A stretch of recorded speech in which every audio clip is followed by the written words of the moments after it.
أعوذ بالله من الشيطان الرجيم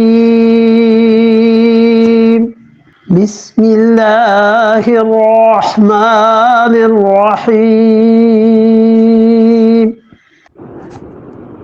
لله ما في ملك السماوات والأرض لله ملك السماوات والأرض وما فيهن وهو على كل شيء قدير صدق الله العظيم وصدق رسوله النبي الكريم।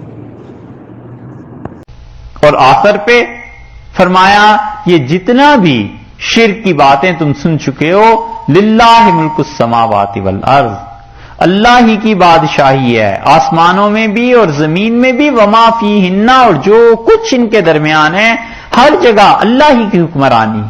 तो मालिक वो, हुक्मरान वो, इल्म उसका सबके अहवाल पर गालिब, नफा और नुकसान उसके कब्जे में, सारी सूरत में तुमने पढ़ लिया है। तो देखो इसके मुताबिक तौहीद का अकीदा रखना। वह अला कुल्ले शैइन कदीर, और अल्लाह की जात हर चीज पर कुदरत रखती है, नफा और नुकसान भी उसका कामिल है और इल्म भी उसका कामिल। ये सूरह मुबारका मुकम्मल हो गई अल्हम्दुलिल्लाह।